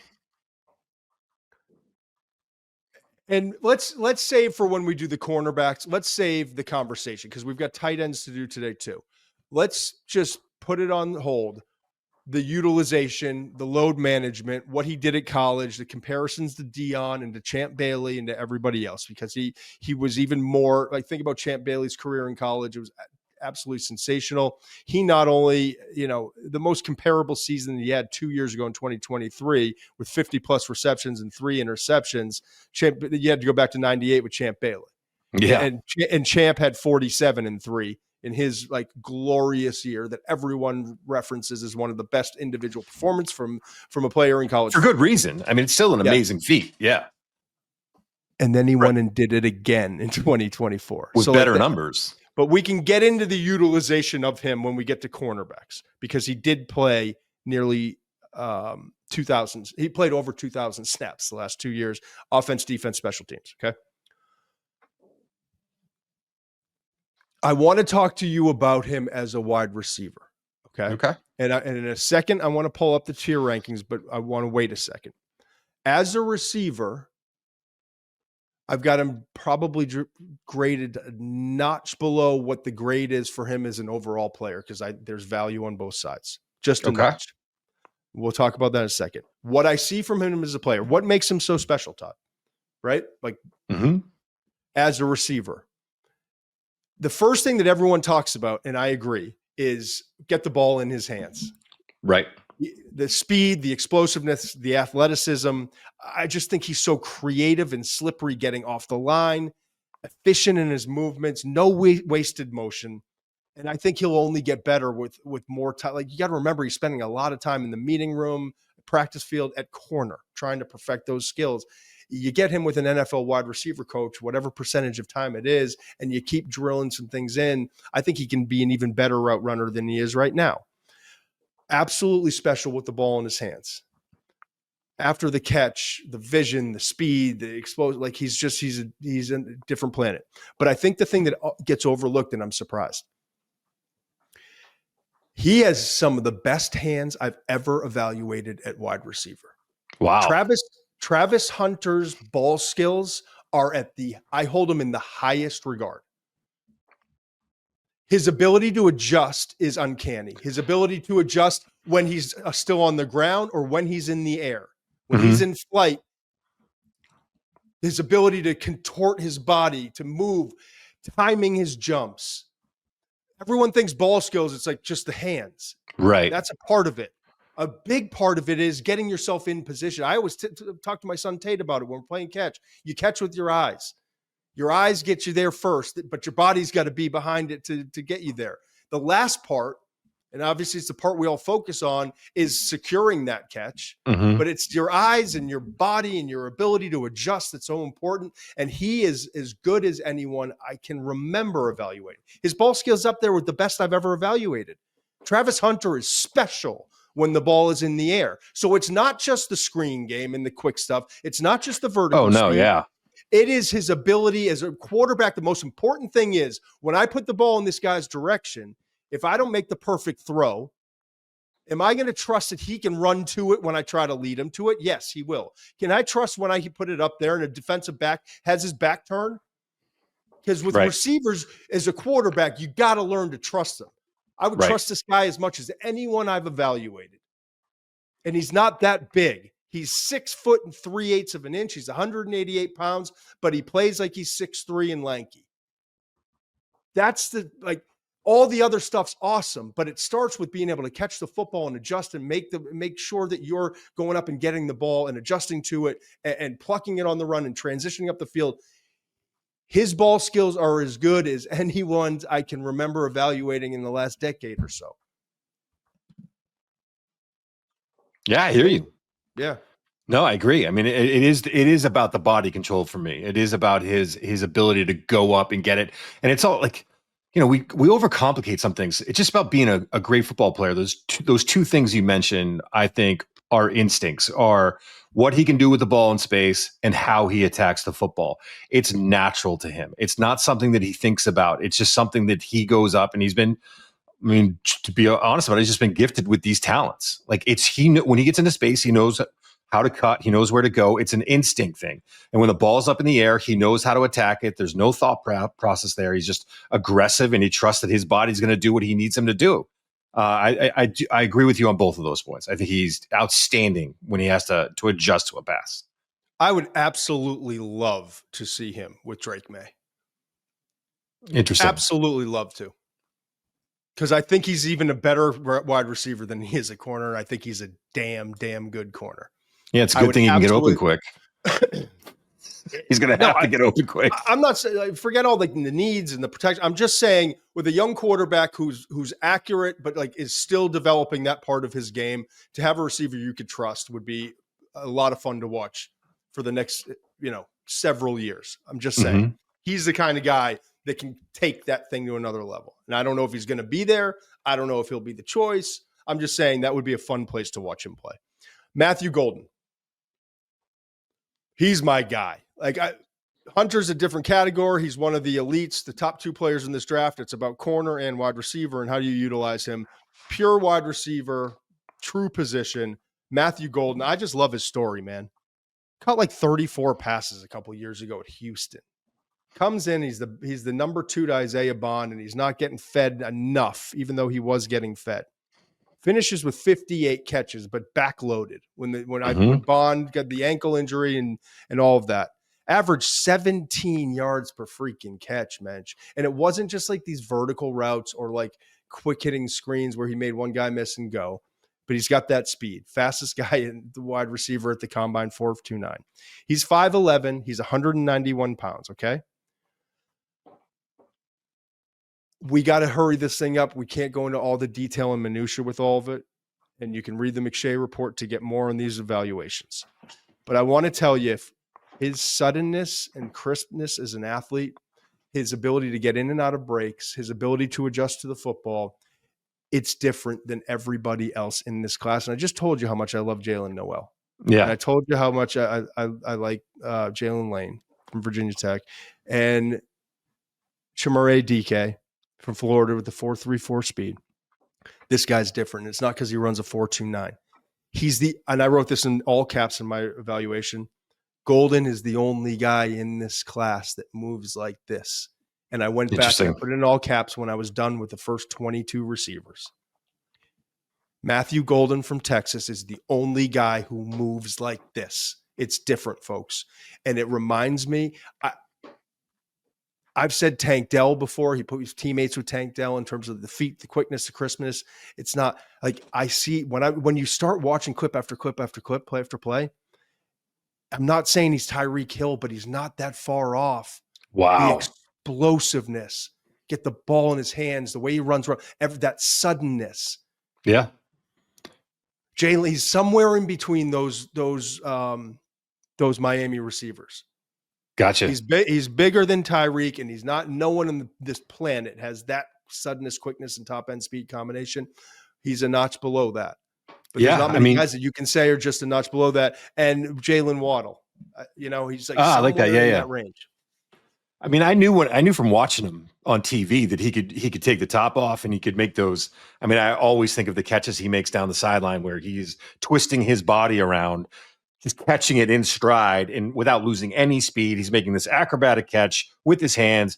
I mean, that stuff's incredible. But to me, when I threw on the tape, I was blown away by his ability to separate. I was just blown away. I was like, nobody separates like him in this class. No, nobody. It is different. And I think it's something that's not talked about enough because I think the deep stuff overshadows it. You look at him and you're like, oh, he's a burner. Absolutely. Absolutely, he's a burner. Absolutely, he can take the top off the coverage. Absolutely, he can make acrobatic catches downfield. But also, like, don't get. I mean, when you're evaluating a receiver, can he get open and can he catch? That's what you're really looking for, and that's where you want to start with. And he excels as a route runner. But let's throw up the tiers, because this is where it's intriguing to me. And I want to look at the wide receiver and tight end tiers, because we're going to have to transition to tight ends in just a little bit. Travis Hunter, we talked about, is tier 1, the combination. I put 94 in parentheses there because that's what I would have him graded as a wide receiver. And it's worth noting, it's literally a tick behind Malik Neighbors and Marvin Harrison Jr. from a year ago, and the regard I held them in. And that's not even including as a cornerback. You know what I mean? Yeah. But I think it's worth mentioning. 94 would be the grade I would give him, which is just a tick below those other two. And they were top 4 picks. Okay. We'll get to the tight ends. We've got Warren and Colston in there. Tier 3, Matthew Golden. He's in the only tier. Okay. And the tier 3 is typically equates to a middle to bottom half of the first round where they get drafted. But the purpose of the tier 3 and the reason we give these grades is not about the round they go in. It's about what we expect them to be. These prospects in tier 3 grade out as immediate contributors and should quickly develop into assets as starters. Right? Yep. And that's what Golden's going to be. And eventually could be a Pro Bowl type player. Truly, eventually. After that, you've got Tet McMillan for me. Now, some people have Tet McMillan in tier 3. A couple people in the media, I think, have Tet McMillan in tier 2. I've not talked to anyone in the league. I think in the league, it's more tier 3 to tier 5. Okay. But Tet McMillan is there. And I already told you, it's going to be Golden and Tet McMillan are going to be the 2 first true wide receivers off the board. Then it's going to be a Mecca. And you'll notice there, I've got Luther Burden the 3rd. I think he could be the 4th receiver taken if you're excluding Hunter, the 5th if you're including him. Okay. You teased this earlier, man. I got to know. Why are you afraid? What scares you about Burden? I mean, I see the stuff everyone sees. Awesome after the catch. Great hands at times. At times, yep. Great hands at times. I thought he struggled adjusting this year. I I see some toughness. I see some strength. I see a lot of elusiveness. I see a guy who's explosive. He ran the 4.41. Sorry, to back it up. Not elite, but very, very fast. I think like Deebo Samuel, you've got that versatility. You've got, he rushed the ball 34 times, 7 yards per carry. I see all those things. I do. And I think it's very important to note, I went back and watched 2023, and it's a hell of a lot better, and it leaves a much better taste in your mouth than 2024. It's a whole different experience. Yep. But here's what I do know, and we're at that point in time. There's a lot of stuff that comes with Luther Burden. And it's been reported, but there's family members and girlfriend and just external stuff that I think factors in. I know, and I will only say because I've talked to NFL scouts who do their background checks and everything else. There's a lot of diva. And the biggest thing, when I talk to NFL teams, they can't unwatch is he just flat out quit in that Alabama game this year. And I'm sure I'll get yelled at. I'm sure I'll have people calling and SIDs and everything else, but go watch it for yourself. And so the talent, and remember Deebo fell. Deebo had some nicks. Deebo got out of shape. Loved his tape, but there's size was a concern. Some stuff with Deebo. He's overweight. He's not trained, all that stuff. Listen, I watch his tape, and I mean, this is great stuff. I think about the end of that South Carolina game where he beat the slot and made the one-handed catch with his left hand over his shoulder. And you watch him after the catch, and there's stuff to get excited about. I think the second round's a good spot for him. I mean, one of the things that really concerns me about when I watch him, how they scheme to get him open. I mean, they're motion out of the backfield. They're always finding ways to get him the ball, which you should do. I mean, you're making the most of that skill set, but I don't see a guy that's a polished route runner at this point. I think it's going to take him a little time to develop. Whenever I saw him in the first round, I was always like, talented player, has got some upside. Not a guy that I feel good about taking early. Yeah, and here's the thing.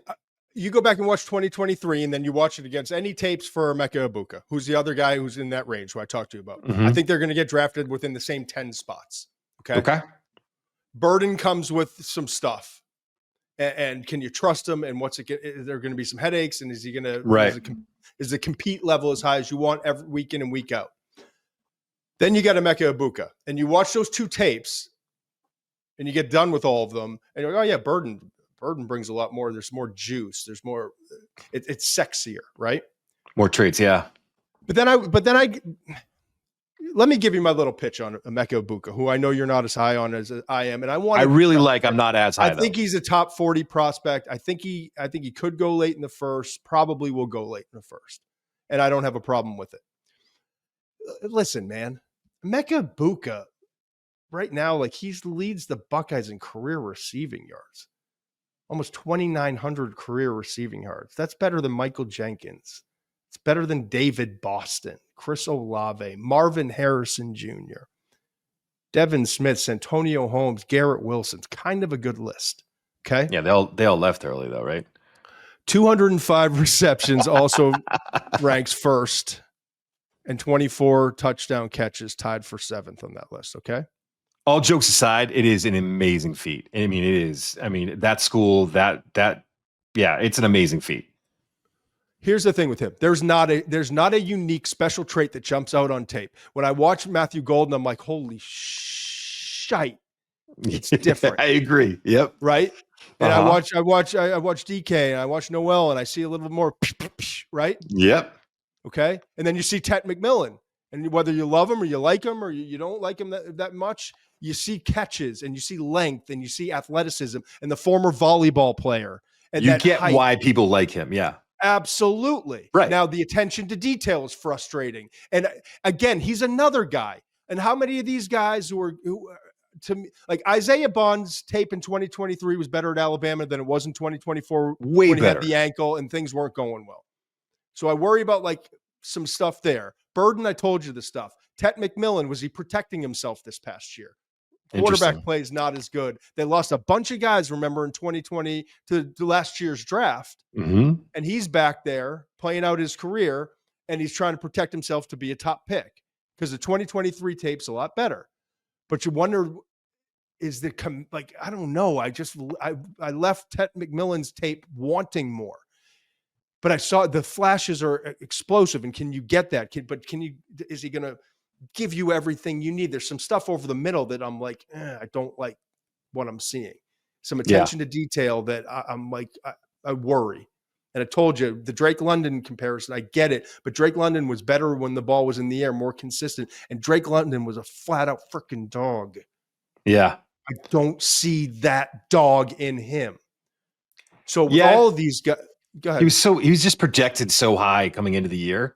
And I think it's put you in a difficult position because I think myself as well, and with some players, you take the stance of, well, this is why I don't value him as much as everyone else is. You get put in this position.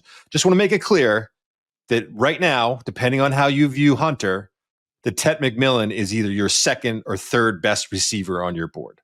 So people are going to hear things like Todd thinks this and Todd thinks that and all that. Well, Todd also thinks he's the second or third best receiver in this board.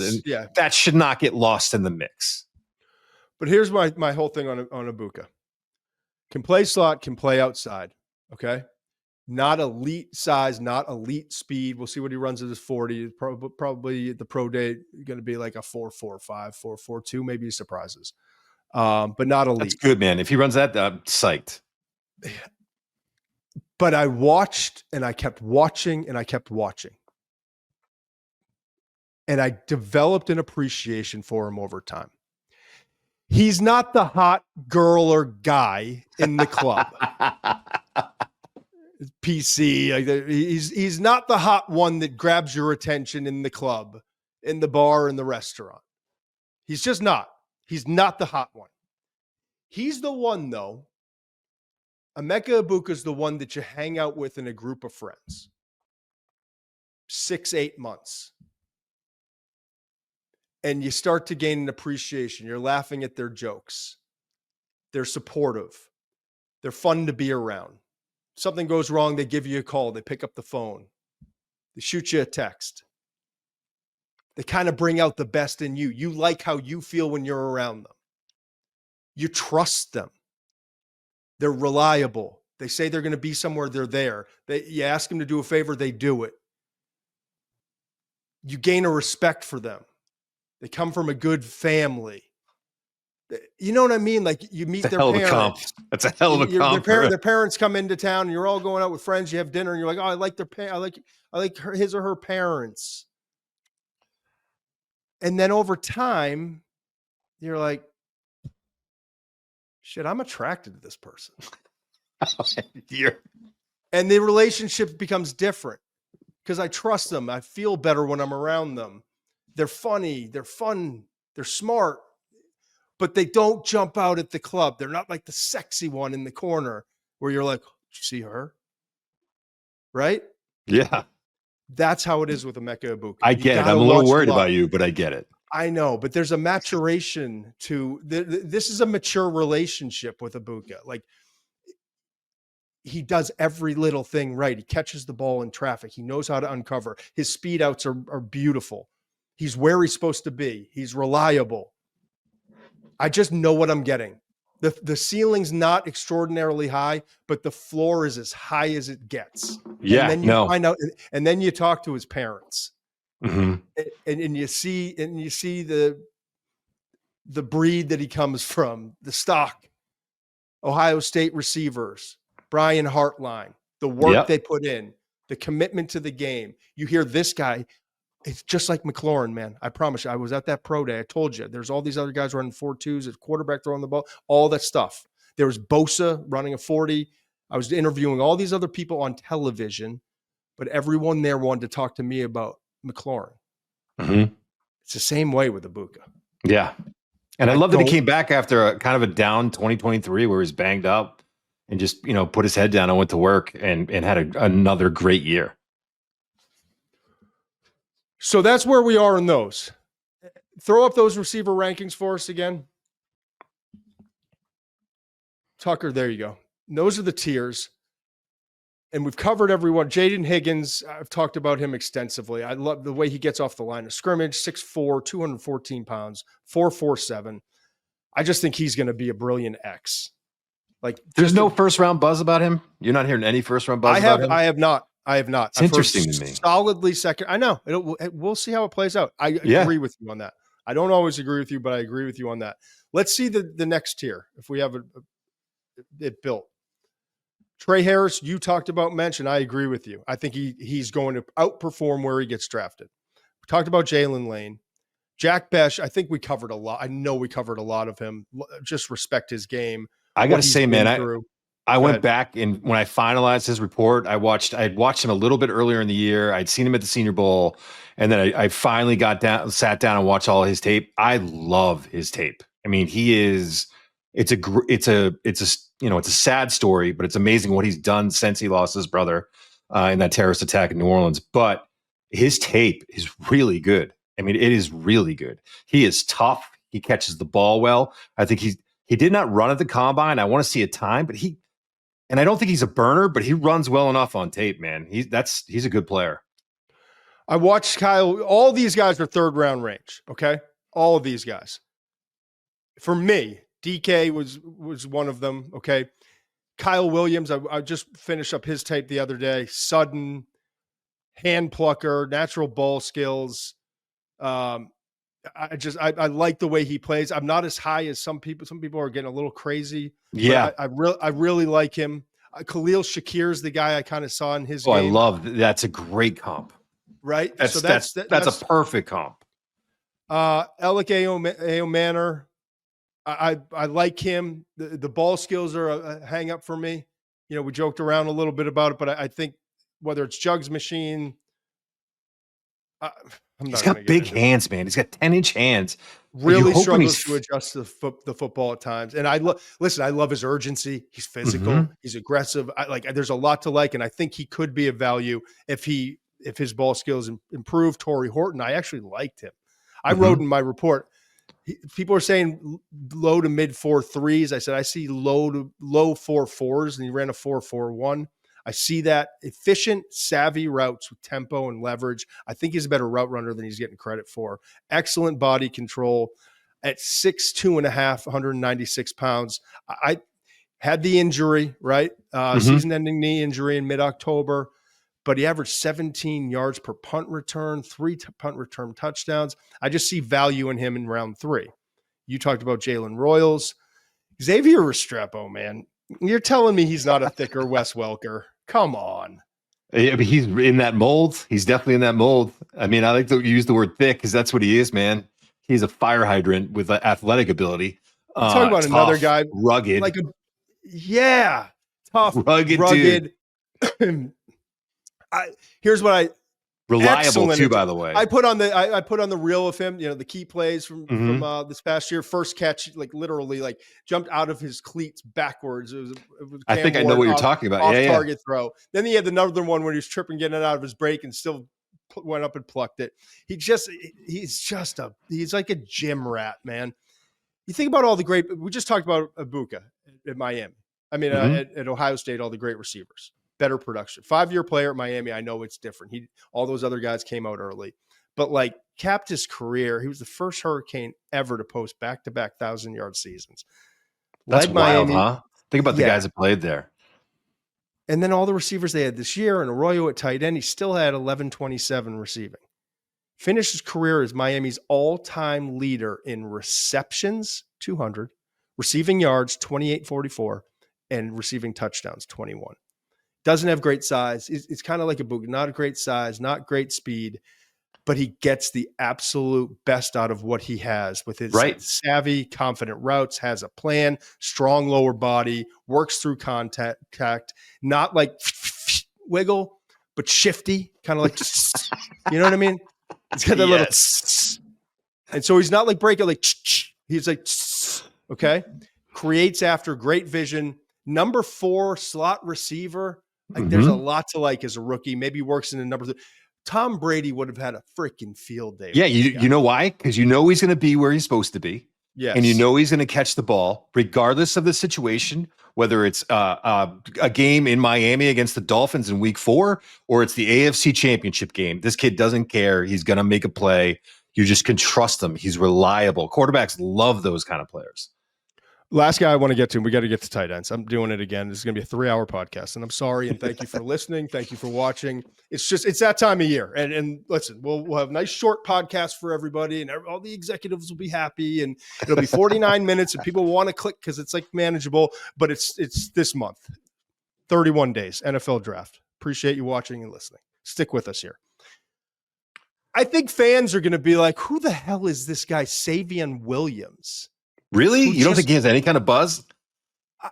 It's kind of a unicorn. Like, do your friends know about Savion? No, you're right. No. Nationally, TCU was not watched anywhere. Jack Bech got a lot of love at the Senior Bowl, understandably so, for his performance and what he had overcome. But Savion Williams, this guy is I remember once, I talked to someone in the league. Here we go. Cordero Patterson is like the absolute perfect player comp for Savion Williams. And it's not just the size. It's 6'3", it's basically 6'4", 222 pounds. Ran a 4.48. He's got 32.5-inch arms, 10 1/4 hands. He's a freak of nature, okay? And it's a lot of the same stuff. But I'll give you this backdrop. I remember Cordero Patterson came into one team in his meetings, and they were asking him about like, what's your plans? It's January. We're at the combine. What are your plans? We're finishing up school. He goes, where are you going to be for the draft? Are you trying to finish up this year at school? Or are you working out? He's like, school? You kidding me? He's like, I didn't even get books last semester. my school's the NFL, and like some of the other quotes coming out of the interviews were awesome. Well, I talked to another team about Savion. They were like trying to go through some plays and stuff like that. And like, so what's the name of the play where that play we've been referencing and trying to checking his recall and doing certain things. And they're like, you were there in the Wildcat. What's the play? Give us that play. They want to get players recall. What do they understand? Right. What are their responsibilities? Right. He's like, yeah, I don't know that play. Yeah. He goes, that play is snap the ball to me, and I run behind 17. I score a touchdown. Right. You get out of the way. Same stuff. It's the same interviews, same body type, same versatility. He was a 4-star high school recruit, 5-year player, 2-year starter at TCU. Gradually his role increased. I'm telling you, man, I watch him on tape, and it's an utter disaster. He's tripping. He's falling. He's not in the right place. He's dropping balls thrown right at him. You ready for this, Mensch? Some of his drops are absolutely terrible. He had an 11.8% drop rate. That was the 13th percentile. And I wouldn't be knocking all this if there wasn't the highlight reel at the end of the read. Sick. And I wrote in my notes, nothing, because I'm starting to I'm like, nothing is easy with this guy. Yeah, but the highlight reel is sick. Oh my gosh! Throw him a bubble, throw it behind. So I'm watching this drop, and it's like, and I'm watching him trip, getting in and out of his breaks, and then all of a sudden he just snaps off this quick slant route, but he goes, and see you later. And the ball's behind him, and he just like reaches out with these long 32.5-inch arms, and just like plucks it, touchdown. Hand him. He's actually terrible when you hand him the ball off. It's either just wildcat him and let him go, right? Because that's the other thing with him. His vision and like feel for setting up is terrible. So you can't, like, Cordero could do a little bit of that and develop that over time. This guy, like, it's on you, man. If I'm the GM, I'm walking in and I'm going, hey, I don't know how you're going to use him. You can't run routes. Figure it out. Can't run. You can't hand him the ball. It's like my high school baseball coach. We're going to be there 9 hours. We're scrimmaging Matignon. You can't bring a lunch. You can't eat it on the field. You can't eat it in the bus. Figure it out. That's what I'm saying to my OC. I don't care. I just drafted him with the 50th pick, the 53rd pick. get him the ball. He's Yeah. that dynamic. Return game, screens, vert, whatever you got to do. He is so dynamic. So when you hear, You think he's going that early? You think he's 53? You think he'll go that early? I think he's going mid-second. Wow. And I've talked to teams who kind of gave me a heads up, like could be mid-second. That's why I wanted to touch on him here. Wow. Yeah.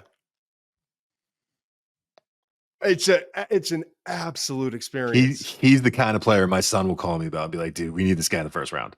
Like we need him in the first. I was on YouTube. I saw the clips. Nobody's really nationally Patriots should take him at 4. This guy. Yeah. When we get close to the draft, I foresee it just like you're saying. I can foresee it already. He's going to be like a star. Mr. Intrigue. All right, let's flip it over. Tight ends. We're an hour and a half into this thing. Oh, well. There's 7 tight ends I want to get to, Mensch. I'm going to let you take it, but I do want to throw up our tiers again. While this wide receiver class is not great at the top, you got to go back to, I should have this, 1992, was it? Dan, look that up while we're talking. I think it was 1992. I've sent that note to you guys a bunch of times. I've referenced it before. I should have it here. It doesn't matter. No one else cares but me. In the 1990s, I think it was, you'd have to go back to get 2 tight ends that I think will get drafted as high as Tyler Warren and Colston Loveland get drafted. They're that good. And we'll get into their skill sets in a half a second here, but I do think it's worth mentioning. We got fans from all 32 markets. The Jets at 7 is where I think Tyler Warren, that's the first realistic spot where I think Warren can come off the board. Next 2 spots I think are very intriguing for these guys. 14 to Indianapolis, 22 to the Chargers. Okay. Then there's the second tiers you're seeing here, right? We got Tyler Warren and Colston Loveland in tier 2. Those are a notch. This is my description. Tier 2. Typically, no matter what the draft class is, they are worthy. Doesn't mean they're worthy of a top 15 pick in any given draft. More importantly, these players should fit this description. They're a notch below that elite class, just a notch, but still considered immediate impact players, difference makers. And eventually they're one of your core top tier prospects or top tier players. That's what this player should be considered. And that's where we have Warren and Colston Loveland. Okay. In round 2, if you don't get one in the first, these are teams, I think, with their picks that could have some interest. Chicago picks at 39 and 41. And it wouldn't be for Warren or Loveland. Now we're getting into that tier 4 range where a lot of those other receivers are. For me, Tet McMillan, Emeka Ibuka, Jaden Higgins, Jaylen Noel. In that range, I've got Mason Taylor, LSU, and Elijah Arroyo from Miami. That's where you look at these picks, 39-41 Chicago, 42 Jets, 48 Miami, 50 Denver. All could be in that tight end market. So those are a bunch of teams, and those are the top 4 tight ends. And then you flip the page over. We got one more look at tier 5, tier 6. In tier 6, we've got the other 2 tight ends 3. I'm sorry, Gunnar Helm, Terrence Ferguson, Oregon, Helm, Texas, and Harold Fannin, Bowling Green. Okay, so that's where that's kind of the backdrop for all of this. You go ahead on Tyler Warren. What stands out to you, Mitch? Obviously, the versatility, what he does with the ball in his hands, his ability to play that wildcat quarterback. He can even throw the ball lefty, little southpaw, throwing the ball downfield. Breaks tackles. A couple things that you're going to want to look into the McShay report if you haven't gotten it yet. The comp that McShay gives Warren, I think is going to turn some heads, and I don't hate it. I'm not going to give it away here. You got to spend the $4 to find out the comp for Tyler Warren. But I also, one of the things you do mention in the report that I like is that you gave him a 2 above average for separation. I see it the same way. I think there's a tendency to compare him and Loveland. Loveland, I think I didn't see your grade. I'm assuming you gave him a 1 for separation because he's an elite route runner for a tight end. And Warren's not on that level. He's still very good. Warren knows how to get open, man. He has a good feel for routes. He gets in and out of breaks. He's not quite as explosive. I get all that. 1 is elite, 5 is marginal. That's the range. Right. So when we talk about 1, I honestly, for Warren, was like a 1.5. Yeah. Because he's better than 2. I agree with you. But his is the late separation stuff, boxing out, body, good luck. They do it in different ways. Very different. Loveland is like literally at the elite level in terms of separating with your feet for a tight end.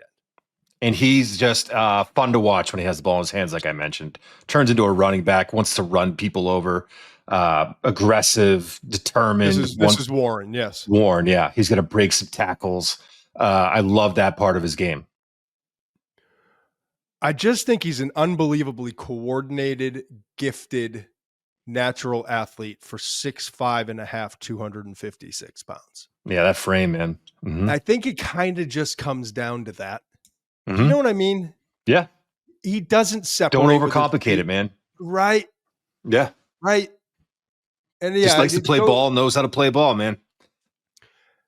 And he's gonna either run over you or he's gonna sidestep you, and it ain't always gonna be pretty, but the result is.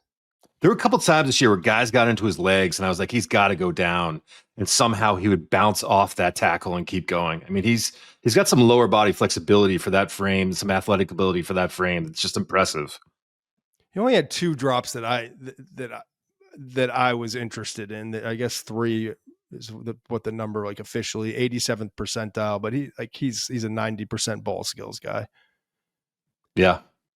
How many offenses run through the tight end, by the way? Yeah. I mean, that's what I mean. And we're talking about Penn State too. This is not Bowling Green ran through the tight end too, but it's a difference when it's Penn State.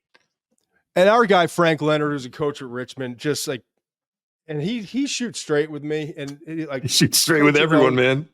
He does. He's not with me in college too. Yeah, but he works there on their staff.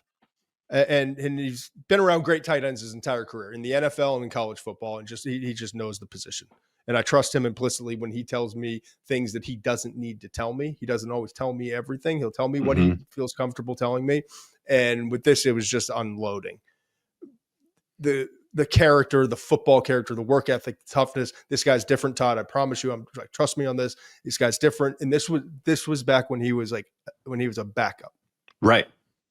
I remember you talking about him. Yeah. And he's like, just trust me. And here we are talking about him maybe as a 7th pick in the NFL draft. Also, I like guys, it's not exclusive too, but I like guys that, it's in their family. Like dad played obviously at Richmond. So I like that. But all joking aside, safety at Richmond, sister Kelly played softball at ETSU. His aunt Tracy George played soccer at Delaware. Grandfather Steve Warren played football at Wake Forest. Grandmother Julia Warren played basketball at Carson Newman. Like something about growing up in a family of athletes and competitors, and it's just kind of in the blood. Okay. So I get it. There's some people out there who are like, yeah, but he's not elite speed and he's not a great blocker. And ESPN's going to have some highlights. The USC game, I think he's driving someone in the back of the end zone or whatever. There's some highlights, but it's not consistent on tape for 6'5.5" and 256. Yeah, there's some low lights too. There are some low lights. So I don't want you to think you're getting this Y tight end, huge asset in the running. And I hear a lot of people saying that, and I don't want you to get lied to. You're not getting someone who's going to significantly upgrade your running game. But I do think with commitment to improving technique and consistency, and also you got to remember the offense was running through him. Right.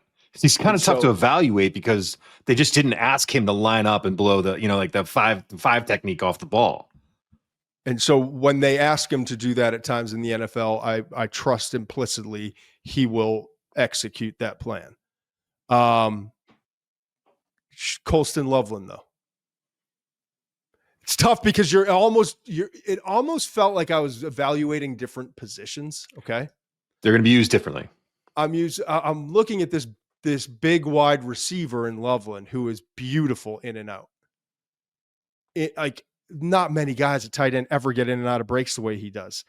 Excellent catalog. Tight ends don't have a catalog of different ways to get off the line of scrimmage like he does. Right. Colston Loveland's got it. Even more impressive at the top of his stem. The shoulders, the body, the hips, the movement, the setting up DBs. It's unique, man. Like when you watch tape over and over again, and all these guys are running drags and crossers and settling in zones, and then you pop in the tape of Loveland, and he's running NFL routes. It's really impressive to watch, and it stands out. He was 93rd percentile in separation percentage, and like all I needed, like, I didn't even need that, but it was like, yep, stamp that in. Hand-eye coordination is excellent. Only 2 drop passes this past year. He's not going to body out guys and get those big physical catches like some of these other guys, but he's going to catch just about everything in his area, and he's pretty good in contestants. Not as good as some of the other guys. Very efficient after the catch, gets up the field. His blocking, though, is downright poor. No bueno. It's not good. It's not. So let's just make sure that we understand that. You know who else's blocking was downright poor coming out of college? Sam Laporta. Yeah. This guy's a taller Sam Laporta. I'll take that. I'm not saying that in the set. Shades of is the new term everyone's using, whatever you want to call it. No, nothing's perfect as a comp except Cordero Patterson and Savion Williams. But that's what I think he is. Yep. And again, is it Indy at 14? Is it the Chargers at 22? Is it a team that maybe doesn't have this pressing need we're looking at right now? Is like, you know what? He's too damn good. Our grade's too high. Yeah, the second tight end that we're talking about to being this good. But yeah, the second tight end. Yeah. And Dan came through again, as he always does. I've mentioned, I guessed correctly. 1992 is the last time that happened. 2 tight ends in the top 15. Listen, it's team needs and all that. I'll be surprised if this isn't the first time since. And that was Derek Brown and Johnny Mitchell, Giants and Jets, respectively. Okay. Right. Now let's get to the other guys real quick. Okay. I finally did it on my board. I moved Arroyo ahead of Taylor. Oh, I didn't have the I can't believe I beat you to the punch. I cannot believe that I was the first one to do it. Throw up those rankings again for the tight ends or the tiers, whatever you want. I bumped them up and they have the same grade. By the way, 87. I love Mason Taylor. This is not about Mason Taylor. This is about Elijah Arroyo. All right, well, compare the two then. You go. I think it's, to make it simple, I think Mason Taylor is awesome. I just think that Elijah Arroyo is awesomer. I think he's a little more explosive. I think he's a little bit more dangerous in the passing game. I think Taylor might be a little bit better blocker, but Arroyo's got some dog in him, man. He's got to get stronger, but he's not afraid to mix it up. I think did you talk about that on X, by the way, about Arroyo a little bit? I did a whole clip reel on it. I mean, I watch it on tape, and he's getting in guys' faces. He's got some absolute prick to him. He does. He's got to, now listen, he's got to get stronger. He's got to get a little better technique-wise. He's not there. But in terms of, I think Greg Olson talked about tight ends like this. Are they willing to stick their face in the fan? Are they willing to work at it? That's a tight end you can work with. And Arroyo has absolutely got that in him. You know what I like about him? I watch him on tape. I think he's 6'4", 242. Right. Yep. He's 6'5" and change, 250, 33-inch arms, big 10-inch hands. When I watch the two, I'm like, Mason Taylor's the bigger dude. Right. And Mason Taylor carries the weight better.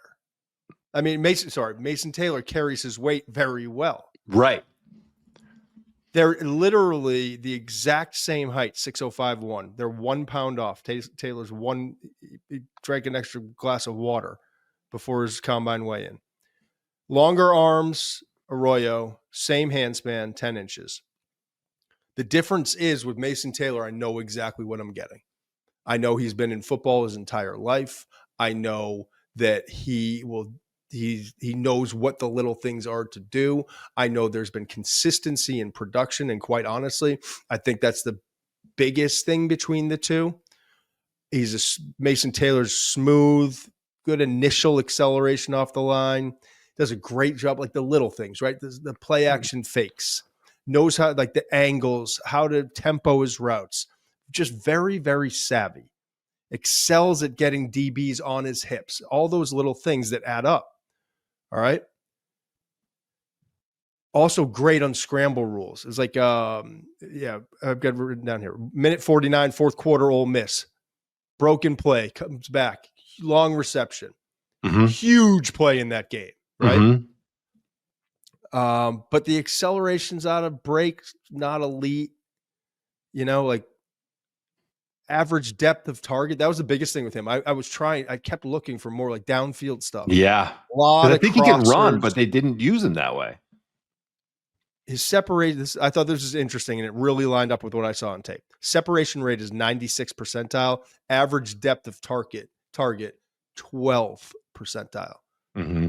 Just you want to see more, but that's not his fault. Only 4 drops his last 2 seasons. Reliable, all that stuff. Blocking's pretty good. But honest to God, and maybe because I expected less with Arroyo, but no, it's not. It's not. I need a block, and I need someone to knock someone's clock right off. Yeah. I'm going to Arroyo. And that's when I started changing my mind, because I'm looking at these two. And again, I've got identical grades because I've seen more. It was more consistent. And the honest to God, it's because of the injury. Arroyo's a more explosive prospect. Arroyo's got a little bit more juice as a blocker. And Arroyo's got the potential to be more devastating as a pass catcher. Arroyo's got a chance to be one of those guys that is a matchup nightmare. Where do you have him on your board right now? You know who my comp is? Who? I think Arroyo could be a George Kittle. Wow. Okay. I see it. No, he's somewhere like the Noah Fant, athleticism, all that stuff. But I think this guy, if he stays healthy and can be what I think he can become, I think he could be a George Kittle in the league. I just can't trust it right now because the health, the durability stuff. Right. What were you going to ask? Where do you have him on your board overall? Where do you have Arroyo and Taylor? Do you know what number? I don't. I've been jumbled because I've been updating grades. For me, I got Arroyo at 40. I got Taylor at 48. Give me either one of them, man. I think I had either 40, 42. And last time I actually did the overall, it's somewhere in that same range. I think when you talk about Chicago 39, 41, Jets 42, that could be where these two guys just go right off the board and play right away. All right, let's rip through these guys because there's so much. It's just hard to do all this work on these players and this tape. Gunnar Helm, he ran that atrocious 40. We laughed about it. It looked like he got shot, like a horse that got shot or broke its hoof. But then it turns out we haven't talked about this since on the show. Oh, I thought we did. Did we not? Maybe not. Maybe the picture's gross. Yeah, he sprained his ankle, but this son of a gun still did all of his workout. Yeah, ran a 4.84 on a bum foot. Absolutely stupid. Absolutely stupid. I love it. But I absolutely love it. Yes. Yeah. Didn't say a thing, by the way. You would have known. That's when the agent has to call someone and scream stop, don't. Right. Because we saw it and we were like, why isn't anyone talking about it? But he sprained his ankle coming out and he's just limped back to the starting gate and ran his 40. It wasn't very good. I don't even have it here. He'll run his 40 when he's healthier at the pro day for Texas. Yeah. He ran a 4.84 on a bum foot. That's not bad, man. That's what I'm saying. But we compared that and we were like, well, Fannin ran a 4.71 and Ferguson from Oregon ran a 4.63. And yeah, on a bum foot, it's not bad, but I'm going to need him to be a little bit faster. Yeah, I got you. But here's the thing with him. Suddenness in all of his movements, gets off the line of scrimmage, drops his weight pretty quickly. He gets good enough separation short to intermediate, and that's all I need. Mm-hmm. He times up his releases. He sells his fakes and play action. Natural catching the ball over his head. That touchdown catch back at the end zone is an example against Michigan, only at 2 drops in 2024. I like him a lot after the catch, though. Yeah. If you were asking me, why do you like him so much? I just like him a lot after he transitions extremely quickly. He's so natural with catching. Already has a plan. Some guys you watch on tape, the ball's in the air, and you can literally see their lower body start to move. They've got the foot. They're going to catch it. They're not going to do B before A, but you can literally see him setting up the defender with outside in. That one cut. Lean right. You don't see that in tight ends as much as receivers, man. No, exactly. I also thought his catch in overtime against Arizona State, the one where he was kind of like Ewers had to step up, but it was kind of a weird angle. I thought that was one of the better catches of the year, man. It looks simple, but he catches it in stride. It's a big moment in that game. I thought that was an impressive play. He was a little, I will say this. He was a little inconsistent with the ball skills down the stretch. I thought for most of the year he was reliable. Yeah, he did have that. And big then out drop. of nowhere, he's just had a couple of these drops where I was like, man, that's not you. That's not your identity. You've caught everything all year. And it just felt like there was a couple times he lost his focus. But overall, I liked his ball skills a lot. Here's the thing with him. And by the way, he's going to get knocked back and fail to finish sometimes. But you know what I like about him? He's here for the fight. Yeah, whole battle. That's a block. He's here for the fight. Mm-hmm. And that's honestly like after watching all these tight ends and watching some really high rated guys and the ineffectiveness in a lot of situations and watching the mid-level guys, like I came back to Arroyo's here for the fight. Yeah. He's going to bring the fight to you, man. He's not only here for it. Arroyo's going to bring it to you. He's looking for some trouble. And I love that. Yeah. Helm is here for the fight. Like he's going to lay it out there. How about Jake Ferguson for Gunnar Helm? Numbers are underwhelming. You can't put a finger. I don't know if you remember Jake Ferguson. I thought it was just an absolute travesty where he got drafted. I love how you put these things, man. But I went in my report and I'm like, I can remember writing these same things and thinking these same things about somebody. And it was like Jake Ferguson. Then I went and he checked in at 6:047. Gunnar Helm was 6'5". Checked in at 250. Helm was 241. So a little bit of difference there. 4.77. Got drafted too late, the 4th round. Okay. Yeah. And I'm guessing Gunnar, when he runs his 40, healthy, whenever that is, he's going to run about a 4.77. You know what I mean? So I don't know. I kind of like that comp. Ferguson. I like Ferguson. I like Ferguson. The 4.63 was encouraging. All the little things he does, enough speed to threaten. He runs well, man. His 1.56 tied for the second fastest. Although, Warren, Loveland, Arroyo, and Taylor didn't run. But you can see the acceleration up the field, one cut and go. I think he's just going to be a really good player. I like him in the 3rd round. I actually have him ahead of Helm, but I like them both. They're both in that bucket.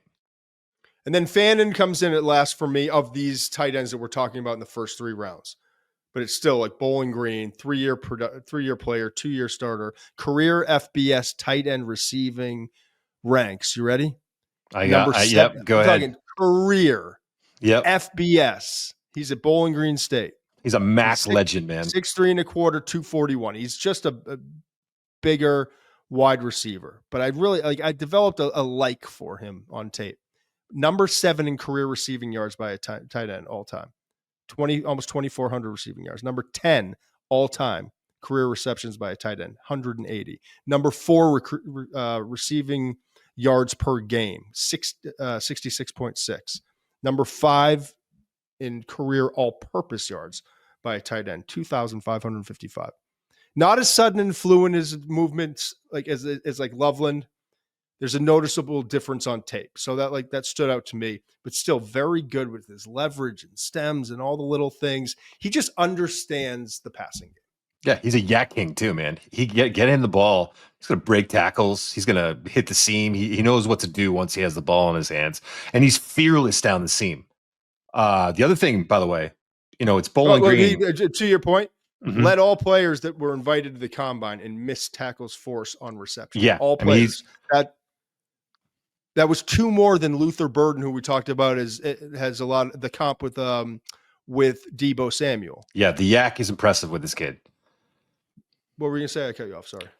No, he's fearless down the seam. The other thing, just you think Bowling Green, he had monster games against Penn State and Texas A&M last year. I mean, he put up big numbers, and those teams had to know. I mean, you think about those Penn State safeties, and you think they'd be able to slow down a tight end from Bowling Green. He had some big numbers in those games, man. I went Dalton Kincaid, Bills. Ooh, that is high praise. I had Kincaid a lot higher because I just thought he was. Yeah, shades of, bro. Shades of. I appreciate it. If you hung for this whole thing, good for you. Good for you. It's lengthy. Thank you. Sorry, not sorry, but thank you. Thursday's going to be fun. Join us. appreciate you watching, listening. We truly do. It would be really weird if Mensch and I were just doing this with headsets on, talking to one another. But the fact that some people are hanging around for an hour and 54 minutes, we truly thank you. And I hope you picked up a few things and had a laugh or two here or there. Thursday's going to be a lot of fun. Quarterbacks. It's your day. It's your big day. And we'll do offensive linemen. I pushed them off in the schedule. They're very I know. Best for last. There we go. But we'll do quarterbacks, and we got a lot of buzzy stuff that we want to get into. Where are we in top picks? What are we hearing? But until then, thank you very much. We'll see you in a few days. Must be 21 plus and present in select states. For Kansas, in affiliation with Kansas Star Casino, or 18 plus and present in DC. Gambling problem? Call 1-800-GAMBLER or visit rg-help.com.